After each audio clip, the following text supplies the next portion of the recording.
جی حسن بھائی ہمارے ساتھ علامہ حسن محمود جماعتی صاحب ہے، کیا کہیں گے جی عدل و انصاف کے حوالے سے؟ بسم اللہ الرحمن الرحیم، اللہم صلی علی سیدنا و مولانا محمد وعلی آلہ وصحبہ بارک وسلم وصلی علیہ۔ بلال بھائی، عدل اور انصاف دو کلمات ہیں، اور قرآن مجید میں دونوں کے لیے جو لفظ ہے، عدل کے لیے تو عدل کا لفظ ہی استعمال ہوا ہے، لیکن انصاف کے لیے قسط کا لفظ استعمال ہوا ہے۔ جیسا کہ اللہ رب العزت نے، یہ ایک ایسی صفت ہے کہ جیسے حضرت نے فرمایا کہ اللہ رب العزت کی اپنی ذاتی صفت ہے، اور اسی سے اللہ رب العزت نے اپنے جو انبیاء اور رسول ہیں ان کو بھی متصف کر کے اس دنیا کے اندر مبعوث فرمایا، اور ان کی جو بعثت ہے اس کو اللہ رب العزت اس انداز میں بیان فرماتا ہے کہ بسم اللہ الرحمن الرحیم وَلِكُلِّ أُمَّةٍ الرسول، ہر امت کے لیے ایک رسول ہے۔ فَإِذَا جَاءَهُمْ رَسُولٌ قُضِيَ بَيْنَهُم بِالْقِسْطِ، اور جب وہ رسول ان کے درمیان آ جاتا ہے تو وہ ان کے درمیان عدل اور انصاف قائم کرتا ہے اور ان پر ظلم نہیں کیا جاتا۔ یعنی جو انسان اللہ رب العزت کا نائب ہے، خلیفہ ہے اس زمین پر، اور اس میں جو سب سے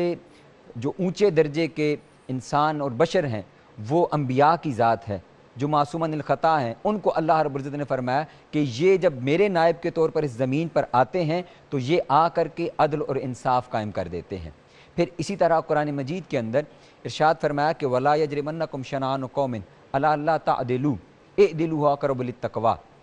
کہ اے لوگو، تم اپنے یہ جو تمہاری کسی قوم کے ساتھ دشمنی ہے، یہ بڑی قابل توجہ بات ہے کہ عدل اور انصاف اگر جہاں پر ہم نے قائم کرنا ہے اور عدل کا راستہ اختیار کرنا ہے تو اسلام کیسی تعلیم دے رہا ہے قرآن مجید کے اندر؟ فرمایا کہ اگر تمہاری کسی قوم کے ساتھ دشمنی ہے تو وہ بھی تمہیں عدل قائم کرنے سے نہ روکے، اور عدل قائم کرو، یہ تقویٰ کے زیادہ قریب ہے۔ بے شک۔ اس پر میں ایک چھوٹی سی حکایت عرض کرنا چاہوں گا کہ جب آقا علیہ السلام کو سن 7 ہجری کے اندر خیبر کی طرف کوچ کا حکم دیا اور وہاں پر اہل کتاب موجود تھے، تو آقا علیہ السلام جب وہاں پر تشریف لے گئے، کچھ قلعے فتح ہوئے اور باقی جو لوگ وہاں پر بچ گئے، تو انہوں نے، وہ زراعت کیا کرتے تھے، کھیتی باڑی کیا کرتے تھے اہل کتاب، انہوں نے آقا علیہ السلام کی بارگاہ میں عرض کیا کہ ہمیں یہاں پر زراعت اور کھیتی باڑی کرنے کی اجازت دی جائے، ہم یہیں پر رہیں، ہمیں جلا وطن نہ کیا جائے، ہم جو بھی پیداوار ہوگی اس کا نصف حصہ آپ کو دیں گے۔ کریم آقا صلی اللہ علیہ وسلم نے حضرت عبداللہ بن رواحہ کو حضور بھیجا کرتے کہ جاؤ وہاں سے وہ جو بھی جزیہ ہے، خراج ہے، وہ لے کر کے آؤ۔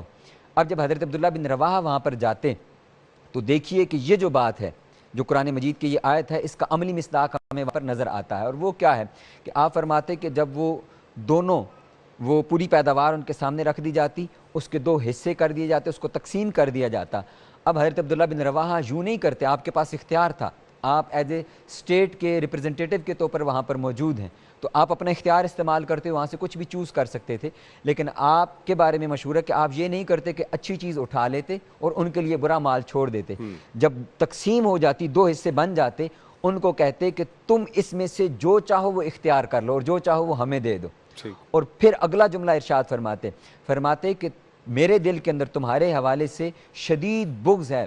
اور اس کی وجہ یہ ہے کہ تم نے اللہ کے رسولوں کو شہید کیا، انہیں قتل کیا ہے، باوجود اس کے بھی یہ بات بھی مجھے مانے نہیں ہے کہ میں تمہارے ساتھ عدل اور انصاف نہ کروں۔ تو وہ کہہ اٹھتے، وہ کہتے کہ اللہ کی قسم ہے کہ یہ جو عدل و انصاف تم نے قائم کر رکھا ہے، اسی وجہ سے زمین اور آسمان قائم ہے۔ سبحان اللہ۔ یعنی یہ عدل اور انصاف اگر معاشرے میں نہ رہے تو جیسے انہوں نے فرمایا کہ حکومتیں وہ کفر کے ساتھ تو چلتی ہیں لیکن ظلم کے ساتھ نہیں چل سکتی۔ یہ ظلم، یہ عدل کی کا متضاد ہے، یعنی جو حقدار ہے اس کا حق اس کو دیا جائے، جو مظلوم ہے اس کو اس کی جائز منصب تک پہنچایا جائے، یہ بیسیکلی عدل ہے، یہ انصاف کا تقاضا ہے۔ اور اگر یہ عدل اور انصاف کے تقاضے پورے نہ کیے جائیں تو وہ معاشرے پھر تباہی و بربادی کی طرف چل پڑتے ہیں۔ یہاں پر ایک اور اہل کتاب کا واقعہ ہے، اگر وقت ہے تو میں اس کو عرض کر دیتا ہوں۔ ہم چاہیں گے کہ بریک کے بعد آ کر ہم مزید عدل و انصاف جی پر ہماری جو یہ بہت ہی خوبصورت نشست ہے اس کو جاری اور ساری رکھیں گے، اس پہ ذرا روشنی ڈالیں گے جو ہمارے معاشرے کی ایک بیماری ہے۔ لال بھائی، اس پہ میں قرآن مجید کی ایک آیت مبارکہ پیش کرنا چاہوں گا۔ بسم اللہ الرحمن الرحیم، یا ایھا الذین آمنوا کونوا قوامین بالقسط شہداء للہ ولو علی انفسکم او الوالدین والاقربین۔ قرآن مجید میں اللہ فرما رہا ہے کہ اے ایمان والو، تم اللہ کے لیے عدل کو، انصاف کو اختیار کرو اور اللہ کے لیے محض گواہی دو، اور عدل انصاف یہاں تک قائم کرو اپنی جانوں کے اوپر بھی اور پھر حتیٰ کہ اپنے والدین کے ساتھ بھی اگر تمہیں کرنا پڑے، یہاں تک کہ تمہیں اگر اپنے اقربا کے ساتھ بھی، رشتہ داروں کے ساتھ بھی کرنا پڑے تو یہ کام کرو۔ یعنی اس کا یہ دیکھیے کہ قرآن مجید کی اور اسلام کی تعلیمات ہمارے لیے اور گائیڈنس کیا ہیں کہ عدل کا طریقہ کار کہاں سے شروع ہو رہا ہے، کہ سب سے پہلے اس کی امپلیمنٹیشن ہم نے اپنی ذات کے اوپر کرنی ہے۔ فرمایا کہ اگر تمہیں گواہی دینی پڑے تو پھر تم نے اگر اپنے خلاف بھی گواہی دینی پڑے تو تم وہ دے دو، اور حتیٰ کہ اپنے والدین کے خلاف بھی۔ تو یہ اسلامی تعلیمات ہیں۔ جب حضور مولا کائنات مولا علی کرم الکریم کو آقا علیہ السلام نے یمن کی طرف قاضی مقرر بنا کر کے بھیجا تو آقا علیہ السلام نے ان کو جو چند گائیڈ لائنز دی، اس میں سے ایک اہم چیز یہ تھی جس کی طرف آپ نے اشارہ فرمایا۔ آقا علیہ السلام نے ارشاد فرمایا کہ اے علی، جب تم مدعی اور مدعا علیہ دونوں کو جب وہ تمہارے سامنے پیش ہوں تو ان میں سے کسی ایک کے ساتھ بھی امتیازی سلوک نہ کرنا، اور کسی ایک کو بھی کسی دوسرے منصب پر یا جگہ پر نہ بٹھانا، یعنی وہ کوئی بھی ہوں جب تمہارے سامنے پیش ہوں تو ان دونوں کو، یعنی یہ دیکھیں کہ ہمارے ہاں کیا ہوتا ہے کہ جب عدالت میں لوگ جاتے ہیں تو اگر کوئی کسی منصب کا عہدیدار شخص جاتا ہے تو وہ خاص پروٹوکول کے ساتھ جاتا ہے، اس کے لیے کرسی الگ رکھی جاتی ہے، اور اسی طرح جو مدعا علیہ ہوتا ہے وہ اس کے ساتھ الگ سلوک کیا جاتا ہے، جو مدعی ہوتا ہے اس کے ساتھ الگ سلوک ہو رہا ہوتا ہے۔ تو اس چیز کو آقا علیہ السلام نے ڈسکریج کیا اور فرمایا کہ وہ کوئی بھی شخص ہو اگر وہ عدالت میں آ گیا ہے تو قاضی کے سامنے وہ دونوں برابر ہونا چاہیے، امیر ہے یا غریب ہے۔ جی، اور اس کا عملی ثبوت حضور مولا کائنات نے خود اپنی ذات پر لاگو کر کے دکھایا۔ یعنی آپ خود امیر المؤمنین ہیں، خلیفہ راشد ہیں، اور آپ کو جب ایک عراقی شخص کے معاملے میں آپ کو عدالت میں قاضی کے سامنے جب پیش ہونا پڑا تو ایک زرع کے معاملے میں، تو آپ قاضی کے سامنے اسی طرح وہیں پر کھڑے ہوئے جہاں پر آپ کے ساتھ آپ کا مدعی کھڑا ہوا تھا، وہ عراقی شخص کھڑا ہوا تھا، اور قاضی نے آپ سے وہی سوال کیا کہ آپ اپنے حق کے اندر کوئی گواہی پیش کریں ورنہ میں فیصلہ اس کے حق میں کر دوں گا۔ آپ نے کہا کہ گواہی وہ حضرت امام سیدنا حسن علیہ السلام کی تھی۔ اس نے کہا کہ بیٹے کی گواہی وہ والد کے حق میں قبول نہیں ہے، باوجود اس کے کہ آپ امیر المؤمنین ہیں اور آپ خلیفہ راشد ہیں، وہ فیصلہ اس کے حق میں کیا گیا، لیکن وہ کیونکہ غلطی پر تھا، بعد ازاں اس نے توبہ کی اور اس نے وہ ذرا آپ کو پیش کر دی۔ تو یہ چیزیں ہیں، یہ معیارات ہیں جو قرآن حکیم نے اور اسوہ نبوی صلی اللہ علیہ وسلم نے اور قرآن نے اور اسلام نے ہمیں عطا کیے ہیں، یہ ہمیں ان کو اپنانے کی ضرورت ہے۔ اسی طرح قاضی کے بارے میں آقا علیہ السلام نے ارشاد فرمایا کہ جو فیصلہ کرنے والا ہے وہ تین طرح کے ہیں، ان کے ساتھ تین طرح کا رویہ ہوگا۔ ایک قاضی وہ جنت میں جائے گا اور دو قاضی وہ جہنم میں جائیں گے۔